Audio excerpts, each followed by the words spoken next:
La fiscalité immobilière, c'est quelque chose qui bouge, d'accord? Au fur et à mesure, il y a des nouvelles lois qui arrivent, qui entraînent de nouvelles règles, qui entraînent de nouvelles façons de faire.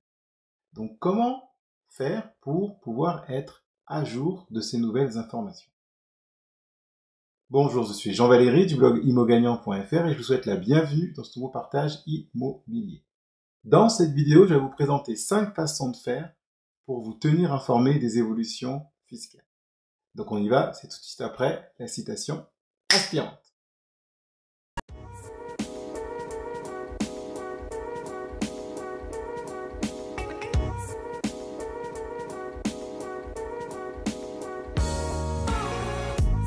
Alors, avant de rentrer dans le vif du sujet, je vous invite à faire les 2 actions suivantes. La première, c'est de vous abonner à la chaîne en cliquant sur le bouton qui se trouve sur la vidéo ou juste en dessous. Ainsi, vous serez sûr d'être averti lorsque je publierai une prochaine vidéo.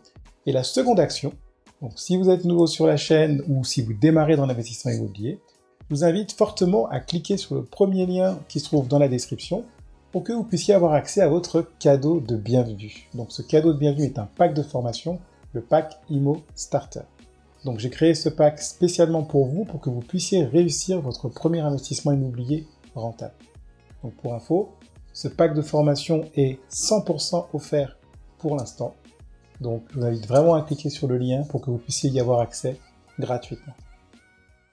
Alors, 5 façons pour se tenir informé des évolutions fiscales. Donc la première chose que je vous recommande de faire, si vous souhaitez être à jour dans vos informations fiscales, eh bien, c'est de consulter le BOFIP, d'accord? Le BOFIP. Alors, qu'est-ce que c'est? C'est le bulletin officiel des finances publiques, d'accord? Donc, vous allez sur Google, vous tapez BOFIP, et donc vous allez tomber sur le site des impôts qui présente ce fameux bulletin. Et donc là, vous pouvez voir qu'est-ce qui s'est dit dernièrement. Vous voyez les derniers articles. Et puis, si vous souhaitez avoir des infos sur un sujet en particulier, vous avez une barre de recherche dans laquelle vous inscrivez un mot, une expression, et vous aurez donc tous les articles en lien avec ce mot ou cette expression. Donc ça, c'est un des très bons moyens de pouvoir se tenir informé, d'être à jour par rapport à la fiscalité immobilière.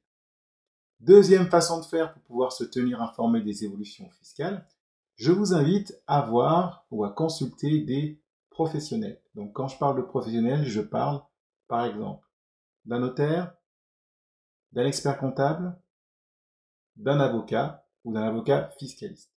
D'accord? Très important. Sachez que si toutefois vous ne connaissez pas de professionnel, vous pouvez très bien en contacter un. Et sachez que les premiers rendez-vous, en règle générale, sont gratuits. D'accord? Donc peut-être même que vous avez déjà un notaire, vous pouvez toujours poser des questions à votre notaire. Si vous n'avez pas l'expert comptable, contactez un expert comptable, demandez un rendez-vous. Le premier rendez-vous, en principe, est gratuit. Là, vous pourrez poser toutes les informations que vous souhaitez. Ça vous permettra d'être à jour parce que les réponses que vont vous donner ces professionnels seront des réponses qui seront d'actualité. Troisième façon de faire pour vous tenir informé des évolutions fiscales, vous pouvez participer à des séminaires sur l'investissement immobilier.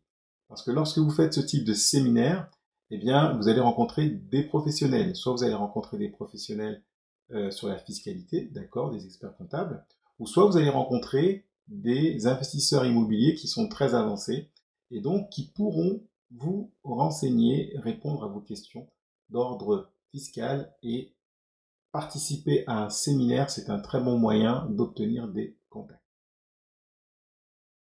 Quatrième façon de faire, ce que je vous recommande, c'est que vous pouvez avoir un réseau d'investisseurs, d'accord, faire partie d'un groupe d'investisseurs, c'est-à-dire que c'est un groupe dans lequel il y a plusieurs investisseurs immobiliers, des personnes qui sont plus avancées et d'autres peut-être un peu moins, mais l'avantage d'être dans un groupe d'investisseurs, c'est un peu un groupe d'entraide. C'est-à-dire que lorsque vous avez des questions, vous pouvez poser des questions à ce groupe-là, appeler quelqu'un du groupe, donc ça peut être un groupe Facebook, ça peut être un groupe WhatsApp, ça peut être sur Discord, ça peut être un groupe que vous êtes constitué et puis vous voyez physiquement, d'accord, et vous êtes plusieurs investisseurs, mais l'important, c'est qu'il y ait plusieurs investisseurs.